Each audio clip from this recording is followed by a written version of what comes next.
Hai kawan, ingat bagaimana Eugene ingin mengubah kerjanya ke industri perbankan dan dia fikir dia tidak mempunyai peluang untuk melakukannya? Satu perkara ialah Eugene mempunyai ijazah. Tetapi bagaimana dengan orang-orang yang tidak mempunyai ijazah? Adakah tiada harapan? Tidak sama sekali. Anda masih mempunyai banyak lagi peluang. Ya, betul. Dengan itu kami memutuskan untuk membuat video pekerjaan yang masih boleh memberi anda bayaran walaupun anda tidak mempunyai ijazah kolej ataupun universiti. Di dunia sekarang ini terdapat banyak tekanan terutama dari ibu bapa Asia untuk mendapatkan pendidikan tertinggi untuk berjaya, dan pekerjaan utama yang sedang diperhatikan ialah doktor, akaunten, peguam dan lain-lain. Tidak semua orang mampu menampung perbelanjaan, jadi apa mereka mampu buat dengan keadaan itu? Senarai pekerjaan ini adalah dasarkan yang kami percaya orang itu mampu lakukan untuk mendapatkan pekerjaan tersebut dan memperoleh cukup pendapatan untuk memberi makan kepada keluarganya tanpa pendidikan tradisional. Sekiranya anda mempunyai pekerjaan lain yang boleh anda tambahkan ke dalam senarai, sila beri komen di bawah. Mari mulakan. Jom kita bincangkan pekerjaan yang paling sering difikirkan tetapi tidak ramai yang tahu. Pekerjaan apa tu? Programmer komputer, membuat, menulis dan menguji kod yang membolehkan program dan aplikasi komputer berfungsi. Biasanya mereka perlu tahu bagaimana bahasa komputer termasuk Java dan C++. Mereka mungkin bekerja untuk syarikat reka bentuk sistem komputer atau mereka boleh bekerja untuk penerbit perisian syarikat kewangan dan lain-lain. Kerana kejayaan ini dilakukan di komputer, banyak programmer telekomunikasi yang mempunyai masa yang fleksibel. Walaupun banyak programmer komputer mempunyai ijazah sarjana muda, ada juga yang hanya memerlukan ijazah bersekutu atau pengalaman yang luas dalam membuat kod. Programmer juga boleh disahkan dalam bahasa programming tertentu. Jadi sijil ini juga dapat membantu calon untuk mendapat kerja yang dengan lebih mudah. Pilihan lain adalah mendapatkan kemahiran yang anda perlu dengan menghadiri bootcamp yang sering ditawarkan hari ini. Pekerjaan tersebut boleh berbeza-beza dari pekerjaan sepenuh masa yang bekerja secara fizikal untuk syarikat hingga freelancing dalam talian untuk pelbagai projek kecil serta bootcamp dan permulaan. Yang pasti ini adalah senarai teratas kami kerana beberapa sebab. Yang pertama, anda boleh belajar kemahiran ini tanpa pendidikan awal. Yang kedua, terdapat permintaan yang terus meningkat untuk dalam industri ini. Yang ketiga, walaupun anda tidak dapat pekerjaan di tempat anda selalu boleh mendapatkan freelancing yang membolehkan anda memperolehi pendapatan merentasi sempadan. Wow, betul ke saya tidak mempunyai ijazah untuk melakukan ini? Tidak, anda tidak perlu mempunyai ijazah komputer secara khusus kerana beberapa syarikat akan melihat pengalaman anda dan perakuan berkaitan industri yang membawa kami ke kedudukan kedua, penganalisis keselamatan komputer. Pakar keselamatan komputer, apa tu? Penganalisis keselamatan komputer juga dikenali sebagai penganalisis keselamatan maklumat, membantu melindungi rangkaian dan sistem komputer organisasi. Bilangan majikan mahukan penganalisis dengan ijazah sarjana muda dalam bidang sains komputer atau bidang yang berkaitan, dan kadang-kadang mereka juga mahukan calon dengan ijazah sarjana muda dalam sistem maklumat. Walau bagaimanapun, bilangan syarikat menekankan kemahiran dalam sains komputer, pengaturcaraan dan keselamatan IT pada tahap tertentu. Pekerjaan ini mengalami kadar pertumbuhan yang jauh lebih pantas daripada purata pekerjaan lain. Ini kerana pertumbuhan komputer sangat cepat meningkat. Begitu juga dengan keperluan keselamatan syarikat. Oleh kerana ia adalah kedudukan pakar dan memerlukan pengetahuan dan pengalaman yang khusus, anda boleh mempertaruhkan wang anda bahawa pekerjaan itu akan dan dapat dijamin serta membayar cukup tinggi untuk memastikan anda dan keluarga anda terjamin. Okey, untuk memahami dan meringkaskannya, ini adalah orang yang membantu melindungi komputer dari penggodaman, kan? Ya, itu adalah sebahagian daripada tugas mereka untuk menghentikan sebarang perisian hasad yang berlaku termasuk penggodaman. Jika begitu, apakah satu lagi pekerjaan keselamatan komputer? Pakar sokongan komputer. Mereka memberi bantuan kepada orang dan syarikat dengan peralatan atau perisian komputer mereka. Mereka mungkin membantu pekerja IT dalam organisasi atau membantu pengguna bukan IT dengan masalah komputer mereka. Mereka menolong orang secara peribadi melalui telefon atau dalam talian. Pakar sokongan komputer umumnya tidak memerlukan ijazah perguruan, sebaliknya mereka memerlukan pengetahuan komputer serta kemahiran komunikasi dengan orang. Selalunya mereka perlu mengikut beberapa kursus komputer atau IT atau mempunyai ijazah bersekutu. Beberapa syarikat memerlukan pakar sokongan komputer mereka menjalani program persijilan. Pekerjaan ini mengalami kadar pertumbuhan yang lebih pantas daripada pekerjaan biasa, sama seperti penganalisis keselamatan komputer. Pekerjaan ini juga akan mendapat permintaan yang semakin meningkat. Okey, bagaimanakah ini berbeza dengan kedudukan penganalisis? Mereka bekerjasama dan posisi junior biasanya bermula dari penganalisis dan beralih menjadi pakar. Dan ini akan bermaksud beberapa kajian tambahan mengenai bagaimana keselamatan berfungsi.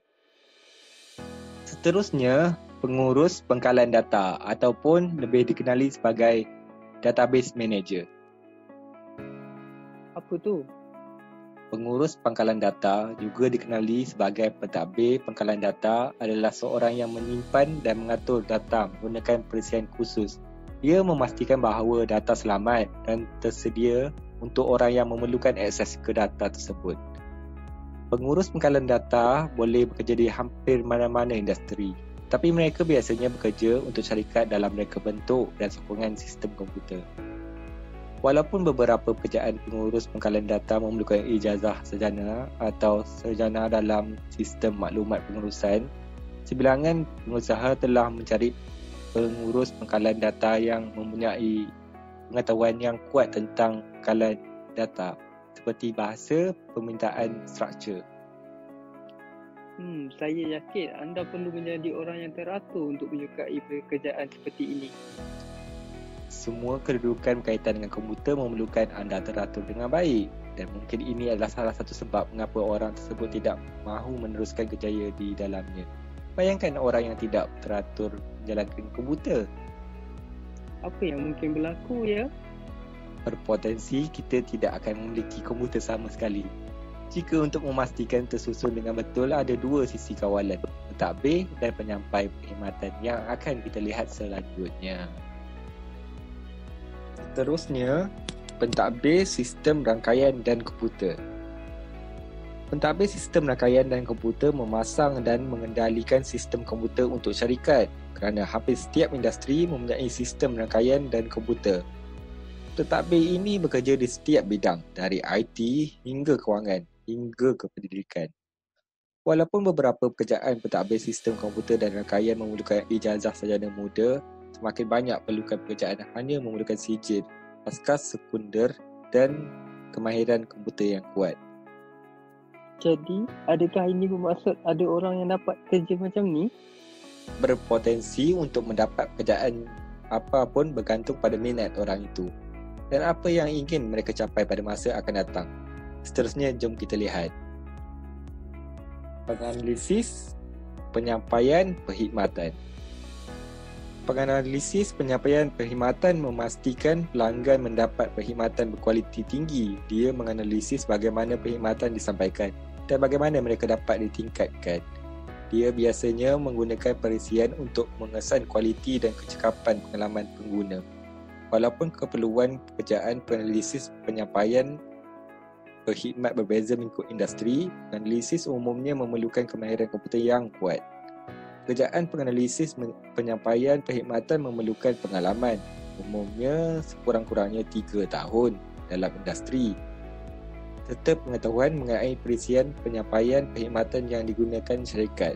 Ini kadang-kadang dapat dipelajari semasa bekerja. Walau bagaimanapun, pekerjaan itu secara amnya tidak memerlukan ijazah 4 tahun. Terima kasih kerana telah menerangkan tentang pekerjaan yang berkaitan dengan komputer. Ini membuka mata saya. Saya tidak pernah tahu dapat memperoleh pekerjaan yang seperti ini tanpa ijazah kuliah. Beritahu saya tentang pekerjaan anda. Saya yakin anda tidak pernah memikirkannya. Yang ini pasti anda tidak pernah. Tool and die maker. Tool and die maker? Apa tu? Tool and Die Maker adalah sejenis mesin yang mengatur dan mengendali berbagai alat yang dikenali secara mekanikal dan mesin yang digunakan untuk menghasilkan alat yang diperlukan untuk proses pembuatan. Pekerjaan ini dapat dibelajar melalui program apprentice, sekolah profesional, college technical atau melalui latihan di tempat kerja. Kiranya pekerjaan itu melibatkan mesin yang dikendalikan komputer, membuat tool and die mungkin memerlukan lebih banyak kerja khusus atau pengalaman IT. Kedudukan tool and die maker adalah antara kedudukan pekerja perjalanan dengan gaji yang lebih tinggi. Tapi saya selalu berfikir bahawa robot pada masa ini telah mengambil alih pekerjaan tersebut.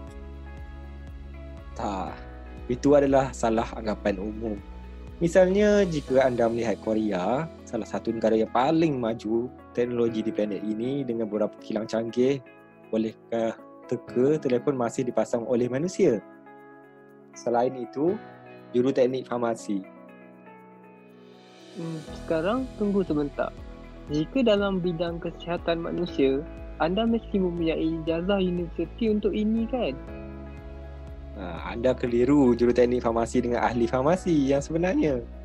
Juruteknik farmasi membantu ahli farmasi memberikan ubat kepada pelanggan atau profesional kesihatan. Sebilangan besar mereka bekerja di farmasi dan kedai ubat, tapi yang lain bekerja di hospital atau amalan swasta.